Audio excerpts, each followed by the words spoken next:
Let's talk about one of the biggest head-scratchers in all of history, the Mongol Empire. Right off the bat, the term nomadic empire just sounds, well, wrong, doesn't it? It's like saying a stationary journey. How could a people who were always on the move, who lived in these small family groups, possibly build one of the biggest and most organized empires the world has ever seen? That's the paradox we're digging into today. I mean, just think about it. On one side, you've got nomads. They're wanderers, their society is built around family clans, and things are, relatively simple. And then on the other side, you have empires. Empires are all about stability, central government, big cities, complex systems. These two ideas feel like they're from different planets. So the big question is, how on earth did the Mongols pull it off? Well, to even begin to understand the empire, you have to understand the man who started it all. And to understand the man, you've got to understand the land that made him.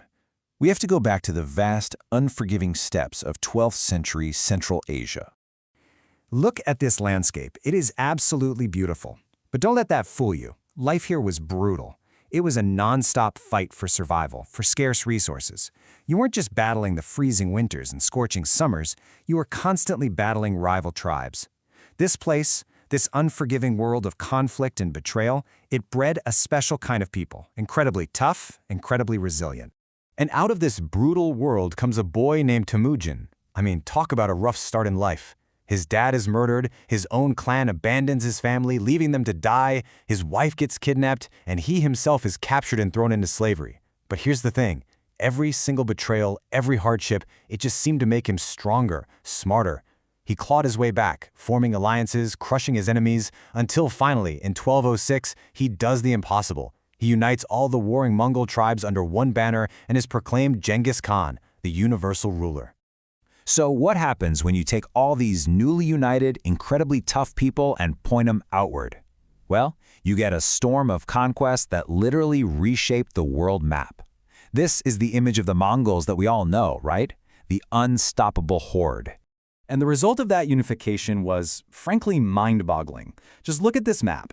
In a few short decades, the Mongols created the largest single land empire in the history of the world. It stretched from the Pacific Ocean all the way to Eastern Europe.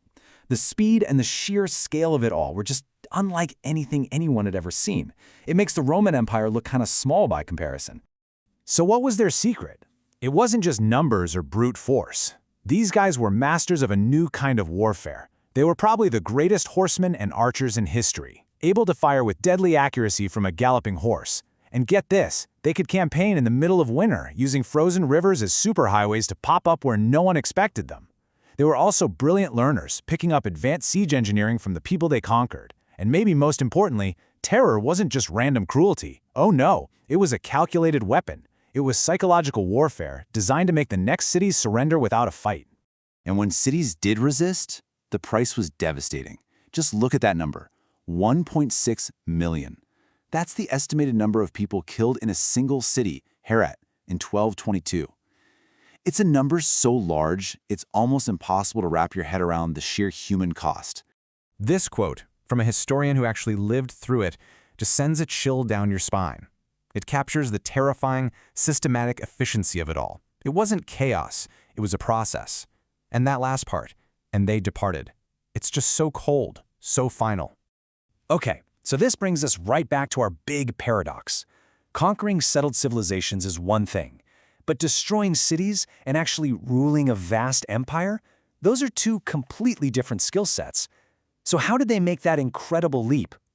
And this is the part of the Mongol story that most people don't know. And honestly, it might be the most remarkable part of all, their genius for organization. Genghis Khan was brilliant. He knew that the same tribal rivalries that he used to climb to the top could also tear his new empire to shreds. So he did something radical. He completely shattered the old tribes. He took every man and reorganized them into new military units based on groups of 10, 100, 1,000. Suddenly, your old clan didn't matter anymore. Your new identity, your only loyalty, was to the Khan himself. But how do you hold this brand new society together? You give them a new rulebook, and that's what he did. He created a unified code of law called the yasa. This was way more than just a list of rules. It was the social glue for the entire empire. It defined what it meant to be a Mongol in this new world. And the yasa was incredibly practical. This wasn't some abstract philosophy book. It was a blueprint for running a massive, continent-spanning state on the move. It organized the army, it laid out property laws, and it established this incredible postal relay system called the yam. Think of it like a super-efficient Pony Express that could get messages and officials across Asia with unbelievable speed. It was the nervous system of the empire. The result of all this organization was something called the Pax Mongolia, the Mongol peace. By controlling the entire length of the Silk Road, they made trade and travel safer than it had been in centuries. For about 100 years, a guy like Marco Polo could get a Mongol passport, a tablet called the Paisa, and travel all the way from Italy to China in relative safety. It was a truly globalized world, for the first time. And here's the other genius move. The Mongols were completely pragmatic. They were nomads. They knew they didn't know how to run a farm or a city bureaucracy. So what did they do? They just hired the smartest people from the places they conquered. They used Persian ministers, Chinese scholars, and Armenian merchants to help run the whole show. They didn't care where you came from, only what you could do. It was the ultimate steppe survival mentality. Use whatever works. So where does that leave us? We're looking at two completely different pictures of the Mongol Empire.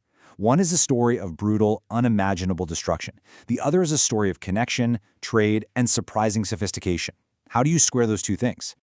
I mean, just look at this. On one side, you have the total devastation of Baghdad, one of the greatest centers of learning in the world, just erased. But on the other, you have the Silk Road, humming with trade and ideas, all made possible by Mongol rule.